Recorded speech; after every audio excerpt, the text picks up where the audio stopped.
Merci d'être présent dans cette salle.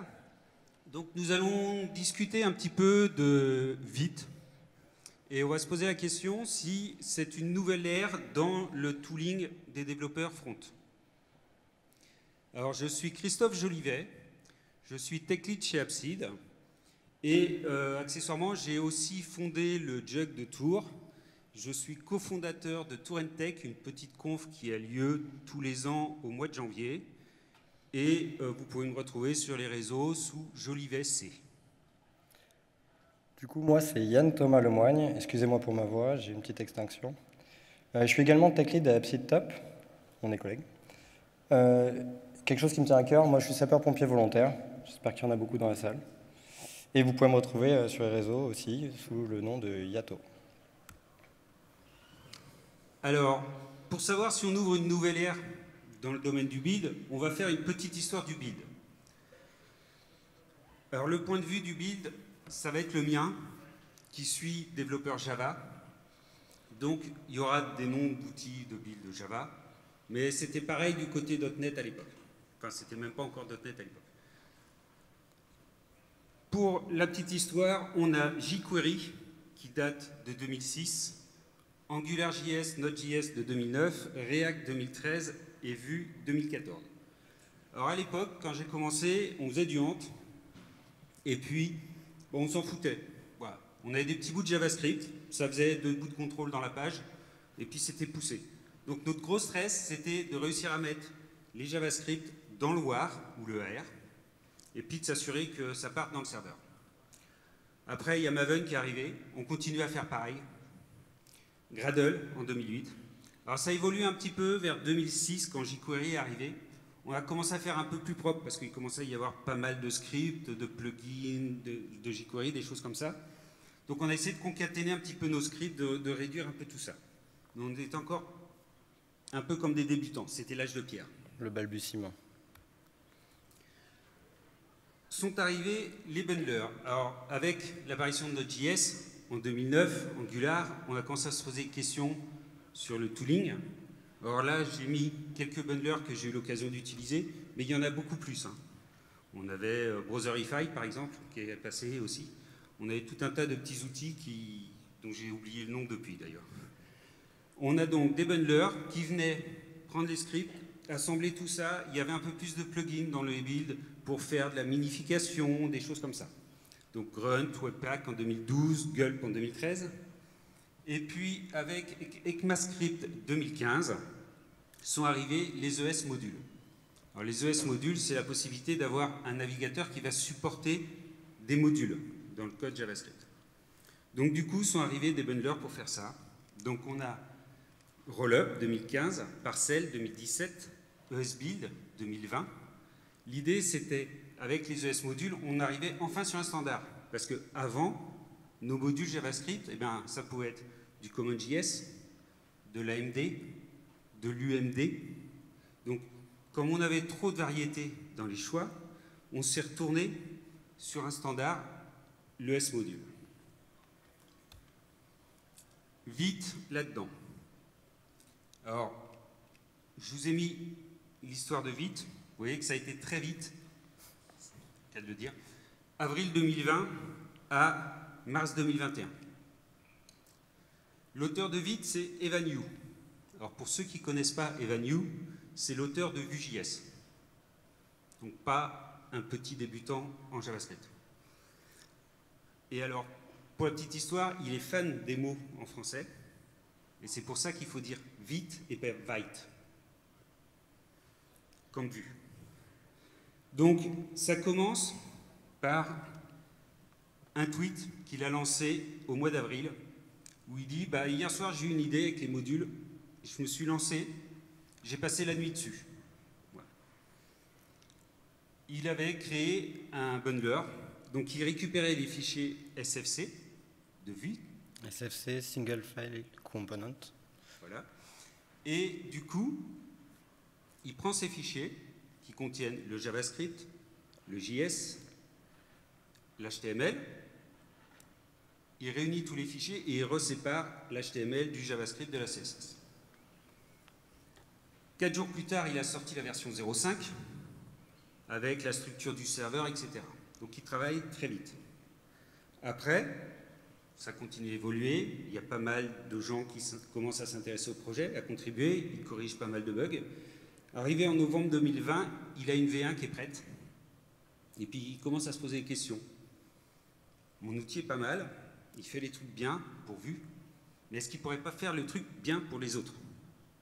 Et puis, est-ce qu'on ne pourrait pas donner de la souplesse aux gens pour finalement pas utiliser les outils qui sont dedans, mais éventuellement changer les outils qui sont dedans? Du coup, il n'y a pas de release de la V1 et il lance la V2 au mois de décembre. Donc, premier commit de la V2 au mois de décembre. La V2, elle sort en février, parce que finalement, il y a beaucoup de travail déjà fait. Et en V2, il sort un outil qui permet de supporter n'importe quel framework. Enfin, vous verrez, pas tous, mais presque. Et au mois de mars 2021, il crée une communauté derrière. Pour la petite information, aujourd'hui, on est déjà en version 4.3 et quelque chose. Alors, pourquoi vite? On va essayer de voir un petit peu quelles vont être les améliorations au niveau du build. Les améliorations dans la boucle de feedback pour le développeur. Et puis surtout, on va voir comment on fait pour ne pas réinventer un build. Je pense que les plus vieux d'entre vous ont tous déjà eu un projet à bootstrapper. Et puis ils sont retournés voir dans l'ancien projet et puis ils ont copié-collé des morceaux de Webpack ou de choses comme ça pour réussir à configurer leur build. Là, on va voir que la configuration, le build, on doit juste l'utiliser et pas le configurer. Donc, le fonctionnement des builds. Alors, il n'y a pas un build dans Vite, il y a des builds. Pourquoi des builds? Parce qu'ils ont séparé le build de développement du build de production. Le build de production, on est resté sur quelque chose qui fonctionne. En fait, derrière, c'est roll-up. On réutilise les outils. On ne réinvente pas la roue comme on l'a dit précédemment. Le build de développement, on part par contre sur ES-Build. ES-Build, c'est nouveau, c'est 2020. C'est arrivé récemment, en fait, quelque part. Et ES-Build, eux, ils se basent sur les ES-modules. Les ES-modules, nouveauté dans les navigateurs, c'est enfin en place et supporté depuis 2020-2021 par là, alors que ça date déjà depuis un petit moment. Comment ça marche derrière? On va surtout parler du build de dev, parce que le build de prod, comme on a dit, c'est basé sur Rollup. Rollup, c'est un bundler classique, c'est du Webpack, c'est la même chose, ça fait la même chose. Comment marche le build de développement? Le build de développement, il a séparé en deux parties nos applications. Les nodes modules d'un côté. Dans le node module, qu'est-ce qu'il y a? Il y a toutes nos librairies, des choses qui ne sont pas amenées à changer dans le cycle de vie du projet, ou très peu. Donc en fait, on va lancer dans un premier temps les bundles, on va continuer à améliorer les performances en enlevant ce qui n'est pas nécessaire, en minifiant, etc., etc. Et ensuite nos sources. Nos sources, à contrario, on les veut rapidement. On veut éviter les rechargements et on veut améliorer le contexte utilisateur, donc le développeur. Ensuite, tout ça, ça va passer dans S-Build. Petite explication, un bundle, c'est quoi? En fait, c'est une suite de fichiers, JavaScript, HTML, peu importe, qui vont être minifiés, réunis dans un seul fichier avant d'être envoyés au serveur de façon optimisée. La même chose que Rollup, etc. La partie nouvelle, je dirais, c'est la partie ES-Build. La partie ES-Build, c'est une fois que le serveur est prêt, ce qu'on va faire, c'est que le serveur, le navigateur, sait lire les fichiers ES-Modules. Donc nous, tout ce qu'on va faire, c'est qu'on va attendre les requêtes provenant du navigateur. Et une fois qu'on a notre requête, on a notre requête HTTP qui va nous dire merci de charger tel fichier, tel fichier, tel fichier. On va lui envoyer uniquement ce qui est nécessaire à la création de la page à un instant T. On va gagner du temps parce qu'on ne va pas envoyer toute l'application. On va recharger à chaud uniquement ce qui est modifié parce que le navigateur sait faire les diffs via les ES-modules, la grosse nouveauté. Donc en fait, on n'aura pas de rechargement d'un nouveau serveur de dev quelque part qui va relancer la page. Ça, c'est un gros gain. Ça, c'est la grosse nouveauté. On va essayer de vous montrer ça. Alors, qu'est-ce qu'on va voir dans la démo? On va voir un petit peu comment créer un projet. On verra comment le lancer après. Naturellement, c'est mieux. On verra un petit peu l'intégration de plugins. Donc on verra d'abord l'intégration de SaaS. On verra aussi la différence entre le dev et la prod. On discutera de la configuration des variables d'environnement, parce que ça peut être utile, l'intégration d'un back-end, avec notamment un proxy. On parlera un petit peu de HMR et de son API. Alors, HMR, c'est Hot Module Replacement. D'accord? C'est le remplacement HO des modules. Et enfin, on parlera des plugins. Juste pour revenir sur HMR, c'est pas quelque chose qui a été inventé par Vite. C'est quelque chose qui est arrivé avec ES Module. Toujours dans l'optique de ne pas réinventer la roue.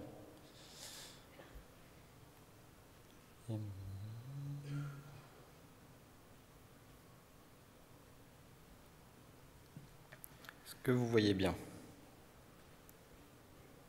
C'est bon.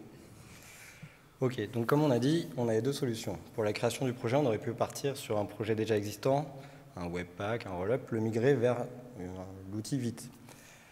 Sauf que c'est dommage parce que l'outil propose une génération via un système de template. Donc on va partir là-dessus. Pour ça, on nous propose une commande avec notre package manager préféré. Donc moi, je vais choisir NPM, mais on aurait très bien pu choisir Yarn. Cette commande, elle est assez simple. On va faire une création et elle va nous proposer des choses, un peu comme Angular CLI, si vous connaissez. Là, on va choisir un nom de projet. Donc on va rester sur le thème, hein. On est dans une conférence. Ensuite, on va pouvoir choisir le framework. Donc on va avoir plusieurs choix. En fonction du choix du framework, il va aller chercher le template qui va bien pour le mettre sur mon poste directement. Nous, on va partir sur du React parce qu'il y a des choses intéressantes à montrer. Là, on va encore avoir du choix. On va pouvoir partir sur du TypeScript. On va pouvoir changer la compilation pour SWC. Voilà. Alors SWC, c'est Speedy Web Compiler. C'est un petit compilateur écrit en Rust qui est plutôt performant. On va plutôt rester, nous, sur le TypeScript classique général. Ok. Bah, c'est fini, en fait, la commande, elle est lancée. J'ai déjà récupéré les sources depuis Internet. C'est récupéré sur mon poste. C'est dans un dossier qui porte le nom du projet. On va le lancer.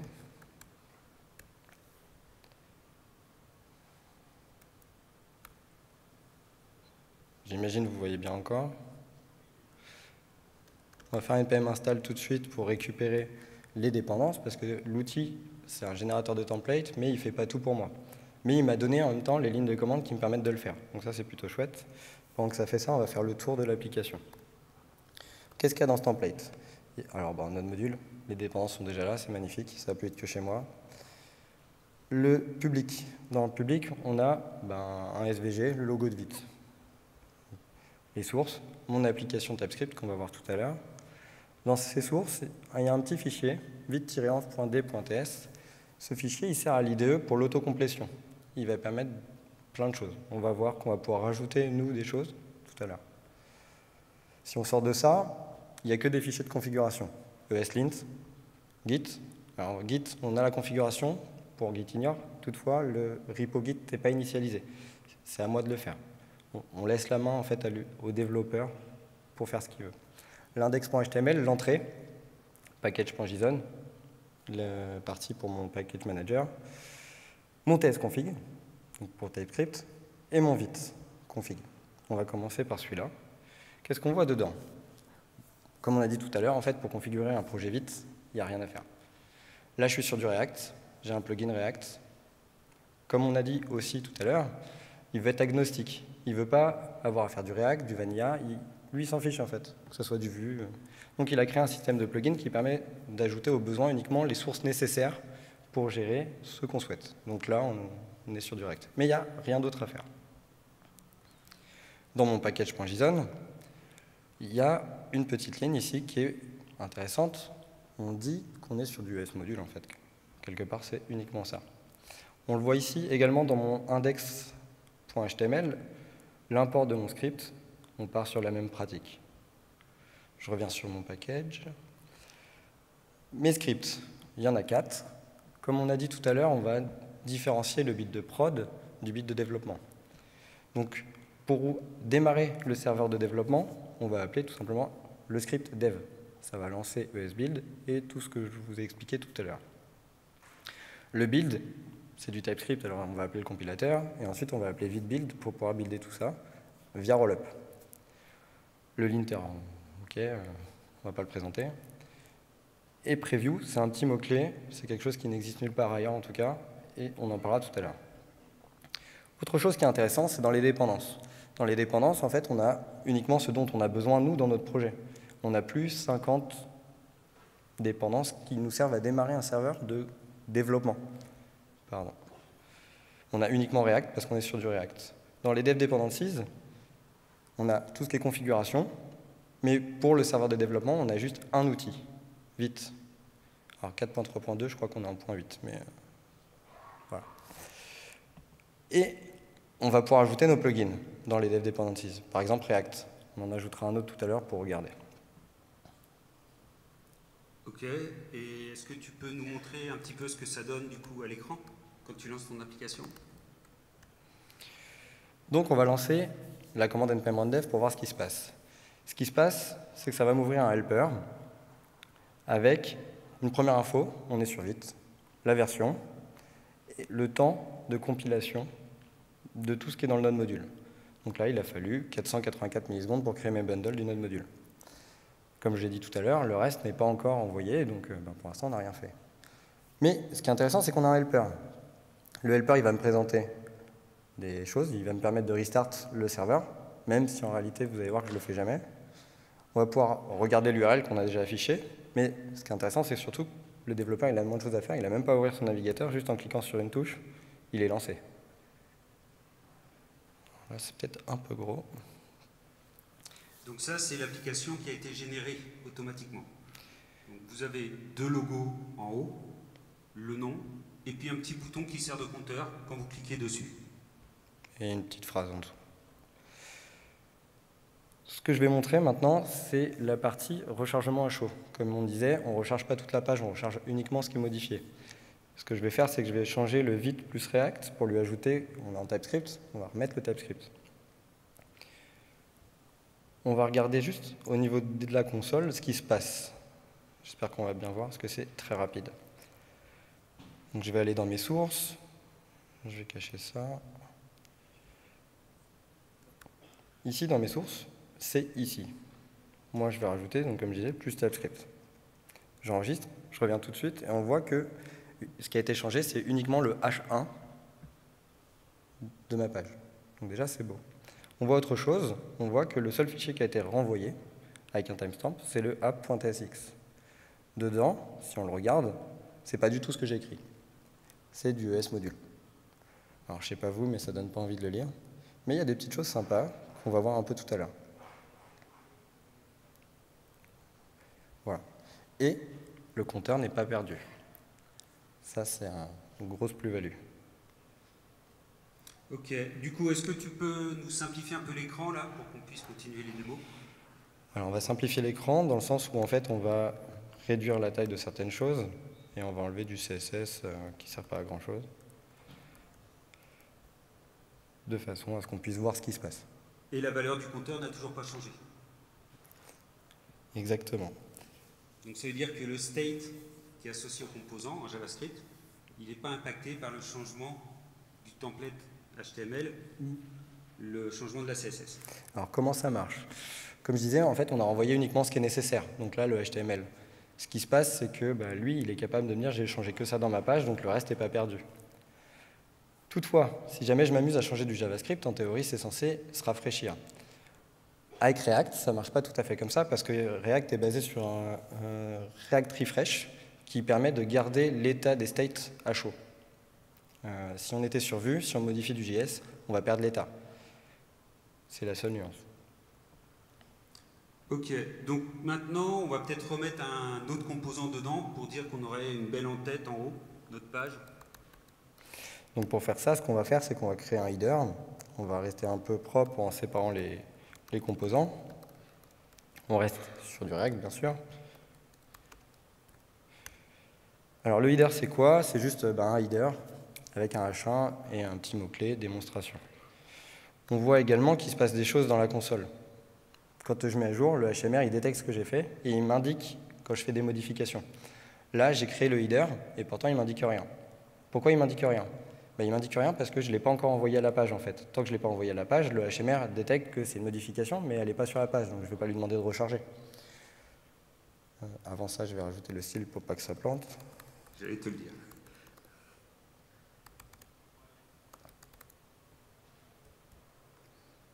Bon, le style, background black, color white, peu importe.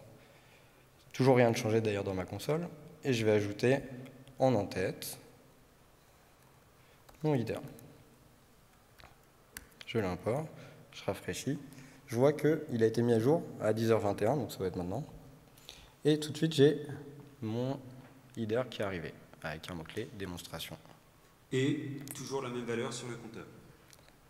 On va la perdre de temps en temps, vous inquiétez pas quand même, c'est pas magique. Alors, tout ça, c'est pas mal, sauf que j'ai un souci, c'est que mon responsable, il veut faire du SCSS au lieu de faire de la CSS. Ok, alors pour faire du SCSS, on s'est tous posé la question avec plein de frameworks, il y a des trucs un peu embêtants des fois à faire. Là, c'est assez facile, donc on va renommer, on va dire on est en SCSS, parce que là, c'est pas trop compliqué. Là, on va changer l'import, on va lui dire on est en SCSS. Au moment où je vais sauvegarder, je vais avoir un petit message dans ma console qui me dit « Attention, la dépendance SAS n'est pas trouvée. L'avez-vous installé ?» Donc en fait, il me dit jusqu'à la dépendance que je dois installer pour que ça fonctionne. C'est quand même magnifique. Et il connaît le fait que SCSS, ça dépend de SAS. Donc je vais installer SAS. Juste le remettre à 0. Et ça marche. Bon, par contre, du coup, comme il y a un nouveau morceau dans le bundle qui contient le node module, il y a un redémarrage du serveur et du coup, on perd la valeur du compteur. Voilà, il est capable de détecter qu'il y a une dépendance qui a changé dans le node module, donc il n'est pas en mode à chaud, toutefois il est capable de régénérer le bundle sans même que je lui dise quoi que ce soit. Ça, c'est une grosse plus-value quand même. Alors tout à l'heure, on a parlé des différences entre le build de dev et le build de prod. Est-ce que tu peux nous montrer un petit peu ce que ça donne? Oui, alors là, je vous ai montré le build de dev. Je vais vous montrer la notion de preview. La notion de preview, c'est quoi? En fait, c'est ce qui va me permettre de démarrer mon serveur sur le build de prod. Donc, j'ai pas de helper.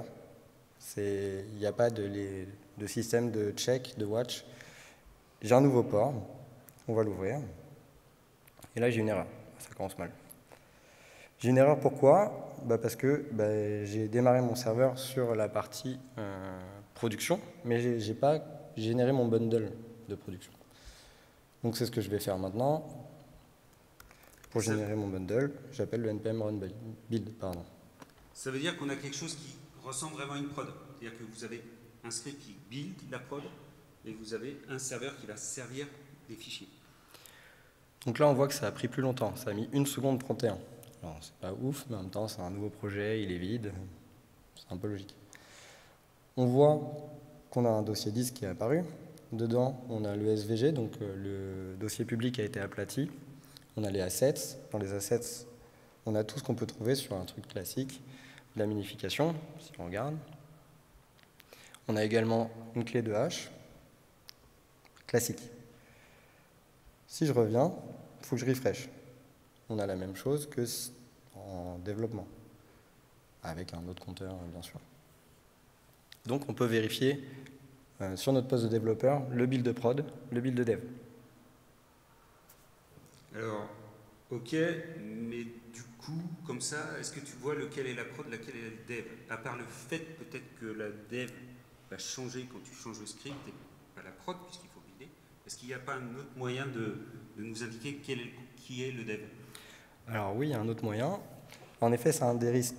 Si jamais j'ai les deux qui sont côte à côte comme ça, je ne sais pas lequel je vais modifier. Et encore pire, si je ferme le mauvais, je vais commencer à m'énerver en me disant mais pourquoi ça ne bouge pas alors qu'en fait, j'ai juste pas le bon truc ouvert. Donc on peut afficher très facilement des variables d'environnement. Donc c'est ce que je vais faire dans le header pour dire qu'on est en développement en fait. Donc là, ce que je vais faire, c'est que je vais appeler import.meta. Import.meta, on en a parlé tout à l'heure en regardant le ES module. Ça provient de OS module. Et je vais regarder des variables d'environnement directement. Et en l'occurrence, je vais regarder si je suis en dev. Cette variable d'environnement est mise à jour via le serveur. Ce qui est intéressant, c'est que si j'ai cette variable d'environnement, alors j'affiche le développement mode. Si je reviens, développement mode est affiché sur la partie à gauche, on est en mode développement. Maintenant, on va rebuilder pour afficher en mode prod pour vérifier qu'on ne l'a pas. C'est un peu plus long. Et je refresh parce que c'est pas... Enfin, il faut le faire à chaque fois. Là, j'ai bien deux comportements différents.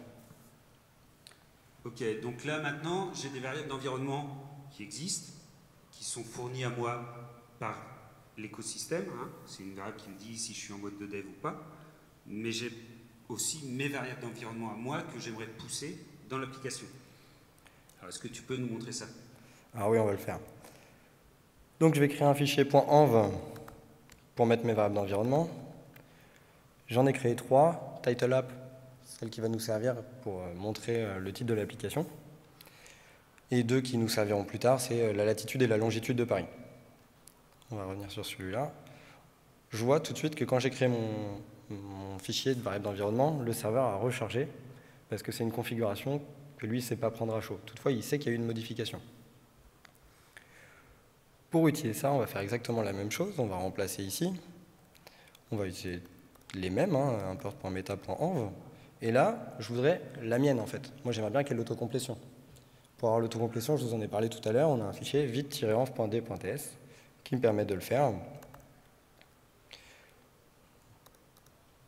Là, ce que j'ai fait, c'est que j'ai créé une interface. On aurait pu l'appeler comme on voulait. Hein. Je reste sur la notion d'environnement pour être un peu propre. Je vais créer mes 3 valeurs. Je vais pouvoir les typer. On a un TypeScript. Et j'ai juste à faire cette chose-là pour que ça soit récupéré via l'IDE et que je puisse utiliser pour de l'autocomplétion. Donc là, maintenant, je devrais avoir l'autocomplétion qui va bien. Ah. J'enregistre. Et normalement, j'ai mon démonstration. Bon, ça ne va pas changer le titre parce que j'ai laissé le même. On va changer pour voir que ça fonctionne.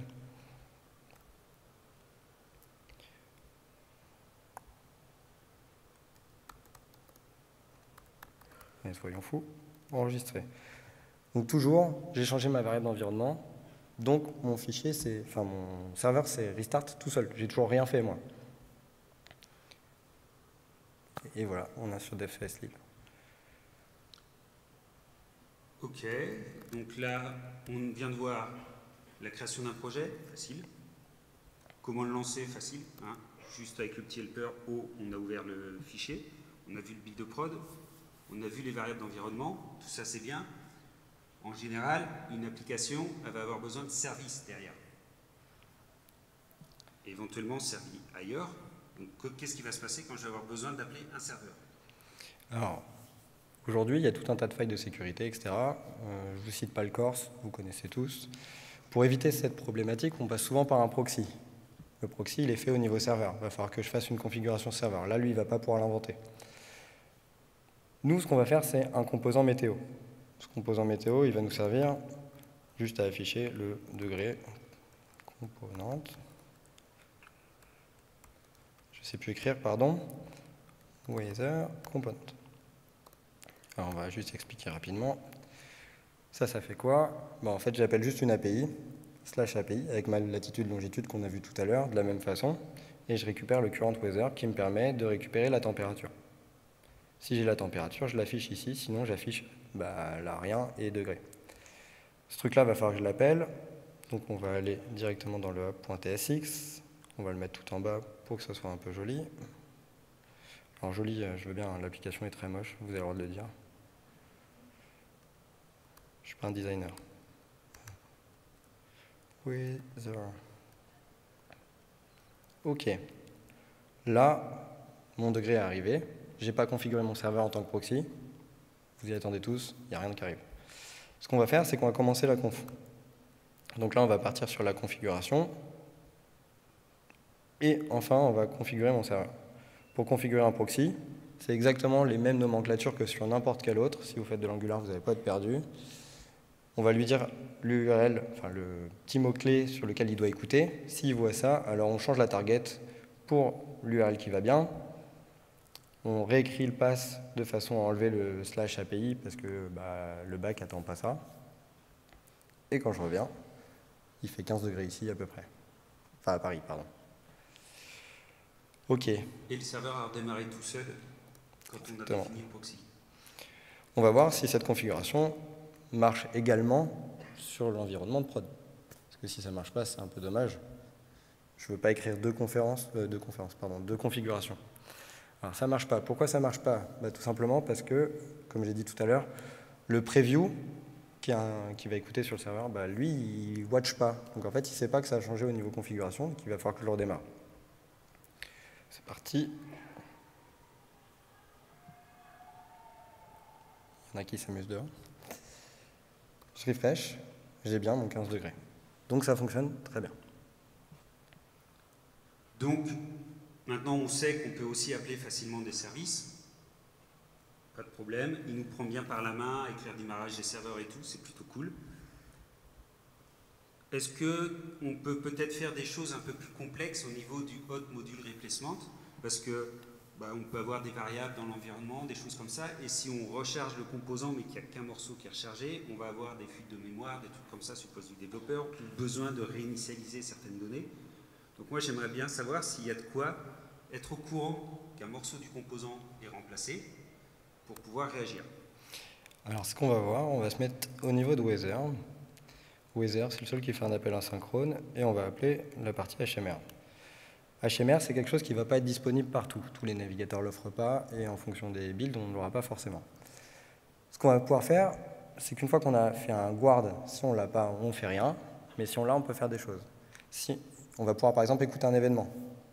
After update, je vais afficher un console.log pour la démo, mais on pourrait imaginer bien sûr qu'on enlève des fuites de mémoire potentielles. Alors, on va regarder ce qui se passe. Updated. Si jamais je mets à jour un autre fichier, on va partir sur la pointe SX, juste ajouter une ligne. Updated. Très bien. Sauf que moi, je veux le faire que quand c'est mon fichier qui est changé, vu que, comme j'ai dit tout à l'heure, le state, il est gardé. Si je ne change pas, il n'y a pas forcément d'intérêt. On va pouvoir le faire également, toujours via cette API, en changeant la commande. Accept, raté.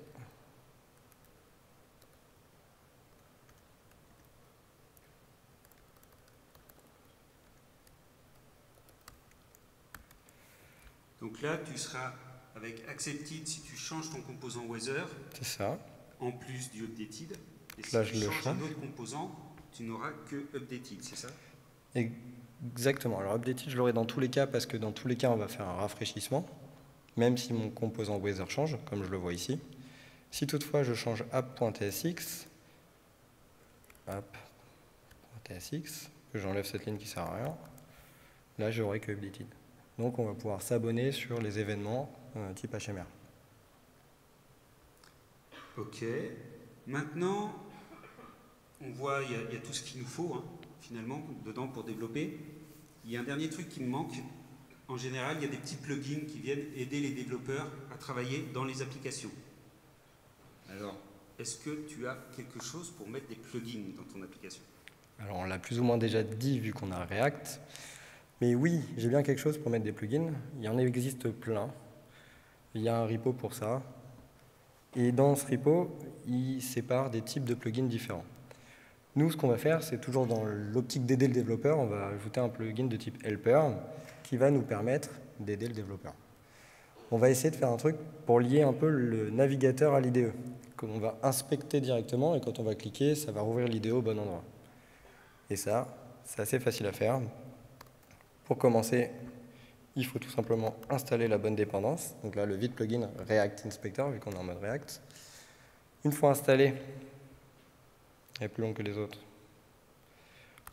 on va aller sur le fichier de configuration. On va importer le plugin. Donc si tout à l'heure avec SAS, on n'avait rien besoin de configurer, pour le plugin, on est obligé de le configurer précisément. Pour une simple raison, c'est qu'on peut jouer sur l'ordre d'intervention des différents plugins dans les process d'envoi des requêtes. Exactement. On va en parler un peu en détail. Donc là, mon fichier de configuration a changé, c'est détecté, c'est rechargé. Quand je vais revenir sur ma page, mon plugin a affiché quelque chose. Donc qu'est-ce qu'il peut faire mon plugin? En fait, ce qu'il fait, c'est que moi, j'ai créé mon code.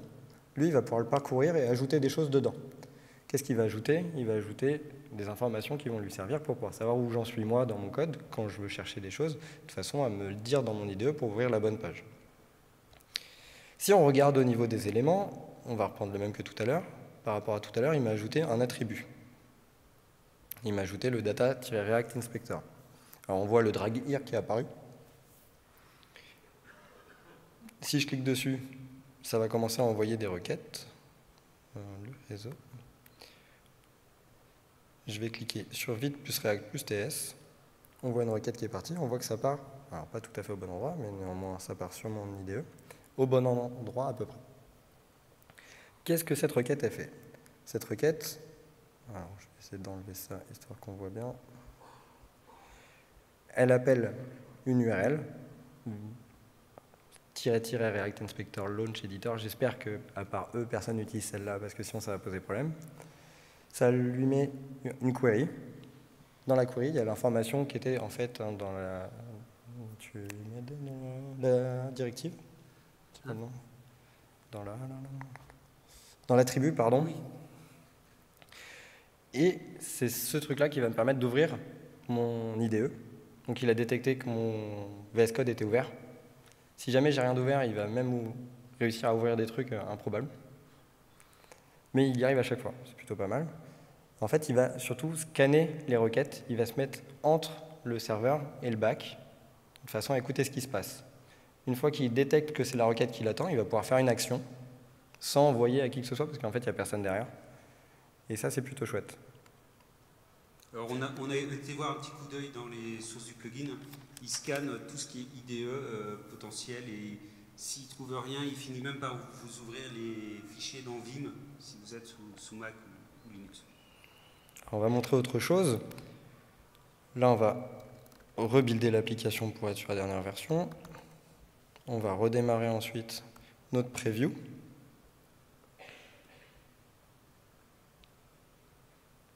Jusque-là, pas de problème. Et on voit qu'on a notre plugin, il n'y est pas. Pourquoi il n'y est pas? Parce qu'en fait, on va pouvoir choisir en fonction du type de serveur, de variables d'environnement, de tout un tas de choses, ce qu'on veut afficher à un moment donné. Donc, en fait, on pourrait imaginer même des plugins sur la partie prod. Typiquement, je veux être sûr que c'est affiché depuis le build depuis mon ordinateur, je peux le montrer. C'est-à-dire que vous avez un port méta hot, pour savoir si vous êtes en... Non, c'est un port méta dev, pour savoir si vous êtes en dev ou en prod. Et du coup, vous pouvez choisir si vous affichez tout le temps, si vous affichez qu'en dev, si vous affichez qu'en prod. C'est ça.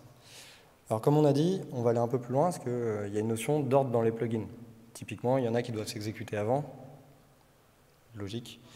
Donc en fait, on va pouvoir choisir aussi l'ordre via un petit mot-clé. On va pouvoir utiliser tous les plugins Rollup, ils sont tous compatibles. On va pouvoir les étendre, donc on va pouvoir faire plein de choses. Et on a déjà parlé de tout ce qui est application conditionnelle. Alors, voilà. Du coup, qu'est-ce qu'on a vu là rapidement pour resynthétiser tout ça? On a vu la création d'un projet, une simple ligne de commande et puis quelques réponses à des questions. Le lancement du projet, pareil, une simple ligne de commande, après avoir fait le npm install, parce qu'il n'est pas fait au moment où on installe, de la création du projet. Donc, comment intégrer des plugins dans le build? Ben, c'est simple, c'est SaaS. La différence entre le dev et la prod, hein, retenez bien cette petite différence. Donc en prod, vous devez rebuilder, éventuellement relancer votre serveur à chaque fois, alors qu'en dev, il gère tout pour vous. On a vu la configuration des variables d'environnement, là aussi très simple, avec le petit fichier pour avoir la complétion. L'intégration d'un back-end, donc c'est la plus grosse intervention qu'on fait en général dans le fichier de configuration de Vite. Et puis l'API de HMR pour tout ce qui est réaction au fait qu'un morceau de la page surcharge. Et puis enfin l'utilisation des plugins. Alors, avantages, inconvénients du coup de Vite. Bah, d'abord, la documentation du site est très complète. On ne vous l'a pas affiché, mais la documentation est très complète. Et même du côté des plugins, donc ils ont un site GitHub qui s'appelle AwesomeVite. C'est ça. et qui recense tous les plugins. Il y en a déjà beaucoup de disponibles. La configuration accessible à tous, parce que de toute façon, il n'y a pas grand-chose à faire dedans, hein, on a vu. Système de plugins riche et puissant, je viens d'en parler. Confortable à l'usage pour le développeur. Vous avez vu que finalement, si vous travaillez que en mode dev, vous laissez tourner le truc et puis il s'en occupe tout seul. Et puis, enfin, safe pour la production, puisque derrière, on se repose sur Rollup qui est bien éprouvé puisqu'il existe depuis 2015. Ok, mais il y a quand même quelques inconvénients. Comme on a dit, il y a 2 builds séparés. 2 builds séparés égale 2 systèmes de bundles différents. Donc en fait, quand on va faire notre application en dev, on est content, on a une belle application, mais on n'a aucune certitude qu'elle fonctionne en prod. Mais on a un système qui va nous permettre quand même de pouvoir le vérifier depuis notre poste de dev. Toutefois, attention, en réalité, on est d'accord que nos bundles, ils viennent pas de chez nous, ils sont faits depuis la CI. Donc le NPM Run Preview, il faut bien penser à le faire, on n'a aucune obligation. Des petites choses. Bon, je modère mes propos, aujourd'hui, il n'y a aucune issue sur les différences entre les 2 builds. Ensuite, on a un comportement qui peut être déroutant. Là, on a vu que la rechargement du compteur se faisait en fonction de certaines données, certaines modifications au niveau du code. Toutefois, si on est sur Vue, sur React, sur du Vanilla, sur autre chose, Svelte, peu importe, ça ne va pas se comporter exactement de la même façon. Et ça peut être déroutant lorsqu'on change de projet régulièrement. Sans parler même de la partie plugin, qui peut encore entraîner des choses. Alors en conclusion, est-ce qu'on est sur une nouvelle ère? Pour moi, pas encore. Enfin, c'est à moitié seulement. C'est-à-dire qu'il y a des choses très bien. Si vous avez passé, déjà buildé plusieurs projets, vous vous souvenez quand on faisait les vieux projets où on retournait voir comment est-ce qu'on configure ce plugin, on retournait voir dans un ancien projet où on l'avait utilisé pour faire les copies, des trucs comme ça. Là, c'est relativement simple. Vous importez le plugin, vous le déclarez dedans. Ou même pour les outils, pour le build, SAS, il vous dit d'ajouter l'import de la dépendance et puis c'est tout. L'import NPM. Donc ça, c'est plutôt cool. Tout ce qui est accompagnement du développeur et tout, c'est plutôt sympa. Mais je ne considère pas que ça comme une nouvelle ère, un truc révolutionnaire, comme à l'époque où on était passé du m'assurer que tous mes fichiers JavaScript partent dans mon livrable à je build un truc propre, concis et qui va améliorer l'expérience de l'utilisateur. On est uniquement du côté du développeur. Moi, je trouve que c'est plutôt bien, dans le sens où je suis développeur. Tout ce qui peut améliorer mon expérience, je suis preneur. Et c'est plutôt cool quand même de rien avoir à faire. Tout est pris en charge directement par l'outil. Donc ça, c'est chouette. Il y a quand même des petites problématiques. Aujourd'hui, moi, je suis plutôt un développeur Angular. Et sur Angular, Vite, c'est pas compatible. Je modère mes propos. Angular essaye de le faire intégrer. En fait, ils n'essayent pas tout d'intégrer vite, mais d'intégrer la philosophie via un build ES-build, qui est arrivé dans la version 16 ce mois-ci. Donc c'est très récent. Ce build, aujourd'hui, est en preview. Il n'est pas encore tout à fait prêt pour la prod. Autre chose, aujourd'hui, Vite a changé plusieurs fois de moteur de build, en tout cas pour la prod. On est passé par Snowpack, puis Rollup. Et c'est marqué clairement sur leur site, ils ne sont pas mariés avec ces outils-là. Potentiellement, demain, ils voudraient partir sur la partie ES-Build pour la prod. Néanmoins, ce n'est pas fait parce que ES-Build lui-même n'est pas encore tout à fait prêt pour cette partie. Donc, c'est un outil très bien, avec beaucoup de potentiel, mais il faut attendre encore un petit peu à voir ce que ça donne. Après, si vous faites du React, si vous faites du Vue, il ne faut surtout pas hésiter. Si vous voulez créer un petit projet pour du Reveal.js, par exemple, pas de problème, ça marche très bien. Il y a plein d'usages. Moi, je suis plutôt pour. Deux avis différents. Ils ne développent plus, je tiens à préciser. Je développe encore un peu, mais beaucoup moins. Merci à vous. Est-ce que vous avez des questions ? Merci.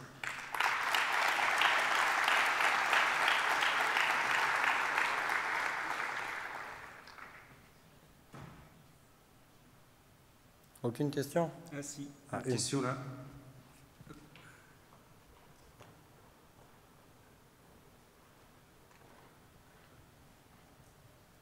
Bonjour, merci pour la conf, c'était super. J'ai deux questions. Nous, on a une appli React qui a vécu toutes les phases de React depuis la 0.13. On a toute une palanquée de packages qui ne sont pas en ES module. On a du SSR. Comment ça se passe si on veut migrer vers Vite? Est-ce que c'est faisable ou est-ce que juste, vu qu'on a du SSR genre juste on passe sur Next? Alors, le SSR, il est disponible sur des plugins au niveau de Vite, donc tu vas pouvoir faire des choses. Après, je ne connais pas le contexte de ton application complète, donc je ne pourrais pas te dire si ça va être facile de migrer, surtout si il y a des trucs un peu vieux. C'était aussi par rapport aux packages qui n'ont pas de build ES module, parce qu'il y en a quand même une grosse partie qui sont encore en JS, etc. Alors, tu auras de la configuration à écrire pour dire quelle partie tu veux builder ou pas. Ok. Mais je pense que c'est jouable. Ok. Après, la vraie idée, c'est de migrer complètement. C'est une solution. Quelqu'un d'autre a une question? Non? Quelqu'un a déjà utilisé Vite avant? Ah bah quand même. Pas mal. Alors, moi j'ai une petite question pour toi du coup, parce qu'on n'a pas parlé, c'est les tests. Ah, les tests. J'aime pas les tests. Tester, c'est douter. Non, en fait, Vite intègre un système de tests à lui, si je dis pas de bêtises, qui... Alors, je suis pas sûr que ça oblige à réécrire des tests déjà existants. Toutefois, il a pris parti d'avoir une lib pour lui, quoi. Vous avez Vitest qui existe, qui s'appuie sur Gest derrière et qui va vous permettre de faire tourner vos tests naturellement. Bah, merci à vous. Merci, bonne journée.